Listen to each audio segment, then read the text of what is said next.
Hello my dear students, बहुत बहुत स्वागत है सभी लोगों का नर्सिंग अड्डा 24/7 पे। तो ये वीडियो मैंने स्पेशली उन बच्चों के लिए बनाया है जो नॉर्सेट 10 का जो एग्जाम था वो क्वालिफाई नहीं कर पाए, प्री का एग्जाम क्वालिफाई नहीं कर पाए, जिसकी वजह से मेंस के लिए भी वो एलिजिबल नहीं थे। तो किस तरीके से नॉर्सेट 11 को अब हमें क्वालिफाई करना है, कैसे आप लोगों को नॉर्सेट 10 में आपने जो भी गलतियां करी है वो आपको नहीं दोहरानी है, ताकि आप जो नॉर्सेट 11 का एग्जाम रहेगा आप उसको क्वालिफाई कर सकते हैं। प्लस ये वीडियो उन बच्चों के लिए भी है जो फ्रेशर है, जो नॉर्सेट के एग्जाम को टारगेट करना चाह रहे हैं, उनके लिए भी है, क्योंकि इस वीडियो में हम ऐसी बहुत सारी स्ट्रेटेजीज डिस्कस करने वाले हैं जिसकी वजह से एग्जाम क्वालिफाई नहीं हुआ और कैसे एग्जाम क्वालिफाई होगा, जीरो से कैसे आप नॉर्सेट 11 को क्रैक कर सकते हैं, उन सभी चीजों के बारे में इस वीडियो में हम डिस्कस करेंगे। तो जब नॉर्सेट 10 का रिजल्ट आया था, बहुत सारे बच्चे बहुत ज्यादा डिमोटिवेट हो गए थे कि मैम हमने तो इस बार भी बहुत तैयारी करी थी, हमने तो बहुत पढ़ाई करी, लेकिन फिर भी हमारा इस बार भी एग्जाम नहीं निकला। पर क्यों नहीं निकला? मैंने उन बच्चों को एक ही चीज बोली थी कि भाई क्यों नहीं निकला, आपने कहां गलती करी। पहले तो आप अपनी गलतियों को पहचानो कि भाई आपने कहां गलती करी, आपने कहां कमी छोड़ी जिसकी वजह से आपका सिलेक्शन नहीं हुआ है। तो इस वीडियो में मैं कमियों की भी बात करूंगी और उन कमियों को आपको कैसे ठीक करना है उसकी भी बात करूंगी। अगर ये चीजें आप अपने तैयारी के अंदर ला रहे हैं, अपनी प्रिपरेशन में ले आएंगे, तो नॉर्सेट 11 को क्रैक करने के चांसेस आपके बहुत हाई चांसेस हो जाएंगे, बहुत चांसेस जो है वो आपके बढ़ जाएंगे। सो चलिए स्टार्ट करते हैं। देखो, जो आपके फेलियर के रीजंस रहे वो क्या क्या रीजन रहे होंगे। या तो भैया आपने क्वेश्चन प्रैक्टिस नहीं करी होगी, ठीक है, या फिर आपके कंसेप्ट क्लियर नहीं थे, आपकी जो थ्योरी है वो स्ट्रांग नहीं थी, आपके कंसेप्ट क्लियर नहीं थे, इस वजह से नहीं हुआ। या तो आपने मॉक टेस्ट नहीं दिए जिसकी वजह से आप एग्जाम में बहुत ही ज्यादा नेगेटिव मार्किंग करके आए हो, और ये आपको अब तक पता चल चुका होगा क्योंकि स्कोर कार्ड भी रिलीज हो चुके हैं। और आपका प्लस या तो आपका टाइम मैनेजमेंट नहीं रहा होगा जिसकी वजह से आपके बहुत सारे क्वेश्चंस छूट गए होंगे, ठीक है, या फिर आपकी रिवीजन ही इतनी अच्छी नहीं थी कि लास्ट में जो चीजें आपको याद रहनी चाहिए थी वो चीजें आपको याद रही ही नहीं। जब क्वेश्चंस आपके सामने आए तो आप ऐसे हो गए कि यार ये मैंने पढ़ा तो था पर इसका आंसर था क्या। अगर ये आपके माइंड में आया जब आप एग्जाम करने बैठे और जब आपके सामने क्वेश्चन आए, अगर आपके माइंड में पहला ये थॉट आया अरे यार ये मैंने पढ़ा तो था, इसमें क्या था यार, मैंने पढ़ा तो था, तो इसका मतलब ये है कि आपकी रिविजन सही नहीं थी।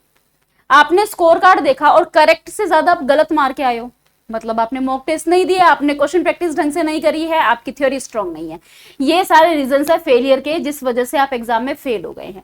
और कोई रीजन अगर आपको लगता है तो आप कमेंट सेक्शन में जरूर कमेंट करना कि मैम मेरा तो ये रीजन था जिसकी वजह से मैं फेल। और हाँ, एक और इंपॉर्टेंट रीजन है, वो है अगर आपका प्रॉपर टाइम टेबल नहीं था। आप जो एग्जाम की प्रिपरेशन कर रहे थे उसमें आपने प्रॉपर टाइम टेबल मेंटेन नहीं रखा, आपने कंसिस्टेंसी नहीं रखी अपनी तैयारी के अंदर, तो भी ये भी रीजन है फेलियर का। तो ये सारे रीजन है फेलियर के। देखो, सक्सेस चाहते हो तो पहले फेलियर के रीजंस आपको पता होने चाहिए कि किस कारणवश आप फेल हुए हो, तभी आप सक्सेस अचीव कर पाओगे। क्योंकि जब तक फेलियर के रीजंस को अपने रास्ते से नहीं हटाओगे तब तक कैसे सक्सेस करोगे, तब तक कैसे एग्जाम को क्रैक करोगे। तो अगर ये सारे रीजंस है ना आपके फेलियर के, तो पहले तो इन रीजंस को अपनी जिंदगी में से हटा दो। अगर इन वजह से आप फेल हुए हो तो अब नेक्स्ट जो नॉर्सेट 11 का सितंबर में एग्जाम होने वाला है उसके अंदर इनमें से कोई भी चीज आपकी गलत नहीं होनी चाहिए। तो चलिए एक एक करके स्टार्ट करते हैं। तो सबसे पहले हम बात करेंगे और कौन कौन सी आपने मिस्टेक करी। भाई आपने बहुत सारी मल्टीपल बुक्स पढ़ ली जिसकी वजह से आप बहुत कंफ्यूज हो गए, आपने पीवाईक्यू प्रैक्टिस ही नहीं करी, आपको एग्जाम का पैटर्न नहीं पता था, आपको एग्जाम का लेवल नहीं पता था, आप ऐसे ही एग्जाम देने चले गए, रिविजन नहीं करी जैसे कि मैंने आपको बता दिया, आपने बिना एमसीक्यू दिए क्वेश्चन प्रैक्टिस क्वेश्चन की तैयारी कर, एग्जाम की तैयारी करी, वो भी मैंने आपको बता दिया, और लास्ट वीक पैनिक, एग्जाम से पहले आप पैनिक कर गए। अब देखो भाई कैसे नॉर्सेट 11 को टारगेट करना है। मैंने आपको ये तो बता दिया कि भाई आपसे क्या क्या गलतियां हुई होगी जिसकी वजह से आप नॉर्सेट 10 में फेल हुए। अब हम बात कर रहे हैं नॉर्सेट 11 को कैसे टारगेट किया जाए। सबसे पहला पॉइंट मैंने लिखा था क्वेश्चन प्रैक्टिस। क्यों जरूरी है क्वेश्चन प्रैक्टिस करना? भाई क्वेश्चन प्रैक्टिस करने से आपको एग्जाम का लेवल पता चलेगा कि एग्जाम किस लेवल का आता है, आपको एग्जाम का पैटर्न पता चलेगा कि जो एग्जाम है वो किस पैटर्न से आता है, इजी टू मॉडरेट लेवल का आता है, मॉडरेट टू हाई लेवल का आता है, नर्सिंग कितनी आती है, नॉन नर्सिंग कितनी आती है। ये सारी चीजें आपको तभी पता चलेगी जब आप क्वेश्चन प्रैक्टिस करोगे, जब आप एग्जाम्स देखोगे। प्लस आपको वेटेज पता लगेगी सब्जेक्ट की कि नॉर्सेट जैसे एग्जाम में ज्यादा वेटेज अब तक किन किन सब्जेक्ट्स को दी गई है। पहले क्या होता था कि पहले फंडामेंटल और एमएसएन को ज्यादा वेटेज दी जाती थी, लेकिन इस बार ओबीजी और मेंटल हेल्थ काफी ज्यादा पूछी गई थी नॉर्सेट 10 के प्री के एग्जाम के अंदर। तो ये भी आपको पता लगता है जब आप पहले के क्वेश्चंस करोगे, जब आप पीवाईक्यूज करोगे तो आपको ये भी पता लगेगा कि वेटेज जो है वो एग्जाम की कितनी रही है। तो क्वेश्चन प्रैक्टिस के अंदर आपको क्या करना है, आपको पीवाईक्यूज करने हैं, आपको टॉपिक वाइज क्वेश्चन प्रैक्टिस करनी है, टॉपिक वाइज आपको क्वेश्चन प्रैक्टिस करनी है। ये दोनों चीजें आपको अपने स्केड्यूल के अंदर ऐड करना है ताकि आपको लेवल पता चले, आपको पैटर्न पता लगे, आपको सब्जेक्ट की वेटेज पता चले और आपको टॉपिक वाइज क्वेश्चन करने हैं जैसे कि मैंने आपको बताया है। तो ये चीज अगर आपने नोटसेट 10 में नहीं करी है तो इसको आप नोटसेट 11 में ऐड कर लीजिए। नेक्स्ट बात करते हैं कंसेप्ट क्लैरिटी की। अगर थ्योरी आपकी स्ट्रांग नहीं थी तो भाई अब आप थ्योरी पर थोड़ा सा ज्यादा फोकस करो। जो भी टॉपिक पढ़ते हो भाई, नोटसेट की तैयारी कर रहे हो तो बिल्कुल डीप डाउन जाके पढ़ो। किसी भी टॉपिक को बिल्कुल डीपली, क्या हो रहा है, क्यों हो रहा है, कैसे हो रहा है, कब हुआ है, ठीक कैसे होगा, सब चीज आपको पता होनी चाहिए। तो बिल्कुल डीप डाउन जाकर आपको थ्योरी की तैयारी करनी है और साथ साथ में आपको शॉर्ट नोट्स भी बनाने हैं थ्योरी के, ताकि जब एग्जाम आए तो इन शॉर्ट नोट्स के द्वारा आप रिवीजन भी कर सको, क्योंकि revision is equally very very important. उसके बाद में आता है आपने मॉक टेस्ट नहीं दिए। भाई अगर मॉक टेस्ट नहीं दोगे तो नेगेटिव मार्किंग को कैसे रिड्यूस करोगे और टाइम मैनेजमेंट कैसे करोगे? इन दोनों ही चीजों के लिए मॉक टेस्ट देना बहुत जरूरी है। अगर आप नोटसेट 10 की तैयारी में आपने मॉक टेस्ट नहीं दिए हैं तो नोटसेट 11 में देना शुरू कर दो भाई।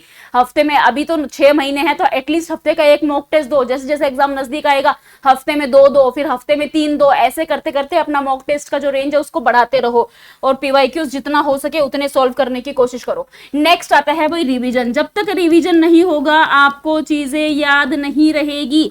चीजें याद तभी रहेगी जब आप मॉक टेस्ट करोगे। लर्निंग करना बहुत ज्यादा जरूरी है, चीजें याद रहना बहुत ज्यादा जरूरी है।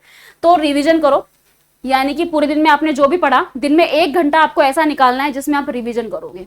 फिर वीकली निकालना है जिसमें आपने पूरे हफ्ते का जो पढ़ा उसको रिवीजन करोगे। फिर मंथली निकालना है। इस तरीके से आपको रिवीजन करनी होती है। फिर उसके बाद में नेक्स्ट आपके पास में आता है टाइम टेबल। ऑब्वियसली भाई तैयारी करने बैठे हो तो एक प्रॉपर टाइम टेबल होना बहुत ज्यादा जरूरी है। अब वो मैंने भी एक टाइम टेबल आप लोगों के लिए रेडी किया है। अगर आप वर्किंग नहीं हो तो आप ये टाइम टेबल फॉलो कर सकते हो, वर्किंग वाले अपने अकॉर्डिंगली कर सकते हैं। तो भाई सबसे पहले मान लीजिए अगर आप 6 बजे उठते हैं, 6 से 7 आप उठ गए, वॉक वगैरह या जो भी आप करते हैं, 7 to 8 आपने ब्रेकफास्ट कर लिया, 8 बजे भाई आप पढ़ने बैठ जाओ। मॉर्निंग में 3 घंटे आपको निकालने हैं जिसमें आप एक सब्जेक्ट करोगे। एक दिन में 2 सब्जेक्ट करो, ठीक है। जैसे कि जो सब्जेक्ट रिलेटेड होते हैं, जैसे ओबीजी और चाइल्ड हेल्थ रिलेटेड है तो आप ये दोनों साथ में कर सकते हो। तो पहला सब्जेक्ट मान लीजिए आपने उठा लिया ओबीजी और दूसरा सब्जेक्ट आपने उठा लिया चाइल्ड हेल्थ। तो एक दिन में 2 सब्जेक्ट्स को करते जाओ, ताकि क्या है कि एक तो थोड़ा सा वेरिएशन भी हो जाएगा, थोड़ा चेंज हो जाएगा, क्योंकि एक ही सब्जेक्ट पढ़ते पढ़ते हम बोर हो जाते हैं। तो आपने 8 से 11 3 घंटे यहाँ पर आपने ओबीजी पढ़ ली है। उसके बाद में 1 घंटा 11 से 12 आपने क्वेश्चन प्रैक्टिस कर ली, जो आपने पढ़ा उसी की क्वेश्चन प्रैक्टिस कर ली। 12 से लेकर के 1:30 बजे तक आपने लंच करा, रेस्ट करा, जो मर्जी करा। 1:30 से लेकर के 4:30 बजे तक आपने अपना दूसरा सब्जेक्ट पढ़ लिया। 4:30 से 6 में आपने उस टॉपिक की भी क्वेश्चन प्रैक्टिस कर ली है। 6 से 7 थोड़ा रेस्ट हो गया। 7 से 9 बजे तक फिर आप करो नॉन नर्सिंग, क्योंकि नॉन नर्सिंग भी आती है एग्जाम में, बहुत ज्यादा जरूरी है। 2 घंटे आपने नॉन नर्सिंग के निकाल लिए। और जैसे मान लो नॉन नर्सिंग का आपका टाइम पे सिलेबस हो गया तो 7 से 8 आपने नॉन नर्सिंग करके 9 से 10 आप मॉक टेस्ट के लिए भी निकाल सकते हो। यहाँ पर ये भी आप कर सकते हो। 9 से 10 आपने डिनर कर लिया, 10 से 12 आपने क्या कर ली, पूरे दिन में जो कुछ भी पढ़ा आपने उसकी रिवीजन कर ली। तो इस तरीके से आपको एक टाइम टेबल बनाना है और उसको फॉलो करना है, जिसमें आपके 2 सब्जेक्ट होने चाहिए और नॉन नर्सिंग का टाइम भी निकलना चाहिए, मॉक टेस्ट का टाइम भी निकलना चाहिए। इस तरीके से जो है आप अपना एक टाइम टेबल तैयार कर लीजिए और उस तरीके से आप तैयारी करनी शुरू कर लीजिए। उसके बाद में आता है कुछ सब्जेक्ट्स ऐसे होते हैं जो कि एग्जाम में बहुत ज्यादा पूछे जाते हैं। कुछ टॉपिक्स ऐसे होते हैं जो हर बार एग्जाम में आ जाते हैं, जैसे कि ईसीजी के बारे में आ जाता है, जैसे कि शॉक के बारे में आ जाता है, जैसे प्लासेंटा एब्नॉर्मेलिटीज आ जाती हैं, जैसे लेबर में से क्वेश्चन आ जाता है, स्किज़ोफ्रेनिया में से क्वेश्चन आ जाता है। मतलब कुछ क्वेश्चंस तो ऐसे हैं जो हर बार एग्जाम में पूछते ही है। नोटसेट में तो ईडी ट्यूब हो गया, ट्रेकेस्टमी हो गया, सक्शनिंग हो गया, यहाँ से भी काफी ज्यादा क्वेश्चंस पूछे जाते हैं।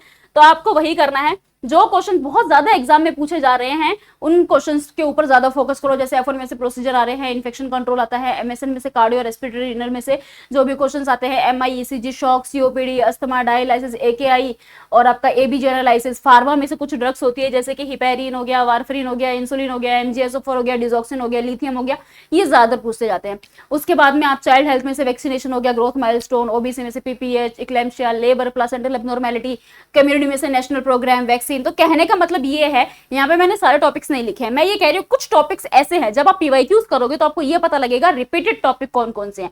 तो जो टॉपिक बहुत बार रिपीट हो रहे हैं ना, उन टॉपिक को बिल्कुल स्ट्रॉन्ग कर लो, कहने का मतलब ये है। तो जो रिपीटेड टॉपिक है भाई उनको आपको बिल्कुल स्ट्रॉन्ग करना है, और ये आपको पता लगेगा जब आप पीवाईक्यूज सॉल्व करेंगे। तो पीवाईक्यूज से आपको ये भी पता लगेगा कि कौन कौन से टॉपिक जो है वो बार बार एग्जाम में रिपीट हुए हैं, और शॉर्ट नोट बनाओ उन टॉपिक्स के जो आपको टफ लग रहे हैं। ठीक है, तो ये चीजें मैंने आपसे जो है कुछ डिस्कस करी है जो कि बहुत इंपॉर्टेंट है अगर आप तैयारी करने के लिए बैठे हुए हैं एग्जाम की। तो भाई याद रखना, अगर आप क्रैक करना चाह रहे हैं नॉर्सेट का एग्जाम, तो ये सारी चीजें जो है आपको फॉलो करनी है। आपके फेलियर के रीजंस आपको पता होने चाहिए। सबसे पहले फाइंड आउट करो किस वजह से नॉर्सेट 10 एग्जाम क्लैरिफाई नहीं हुआ है, क्यों वो क्वालिफाई नहीं हुआ, और उन रीजंस को खत्म कर दो कि भाई वो रीजन आपका नॉर्सेट 11 में नहीं होना चाहिए। जो जो चीजें मैंने आपको बताई है उन चीजों को फॉलो करो। अगर कोई भी डाउट है, आपको तैयारी में हेल्प चाहिए, तो नर्सिंग अड्डा हमेशा आपके साथ है। अगर आप क्वेश्चन प्रैक्टिस करना चाह रहे हैं, पीवाईक्यू सॉल्व करना चाह रहे हैं, कंसेप्ट क्लैरिटी चाह रहे हैं, थ्योरी करना चाह रहे हैं, तो आप नर्सिंग अड्डा के साथ भी जुड़ सकते हैं। जिसके लिए आपको करना क्या है, जिसके लिए भाई आपको जो है गूगल पे जाना है। सबसे पहली बात तो भाई इस वक्त जो है नर्सिंग अड्डा के ऊपर बहुत ही जबरदस्त सेल भी चल रही है। आप जीत की तैयारी होगी 3 गुना ज्यादा स्ट्रॉन्ग। तो यहाँ पर आपको मिल रहा है flat 77% of on all the batches, और साथ में आपको मिल रही है 3x वैलिडिटी।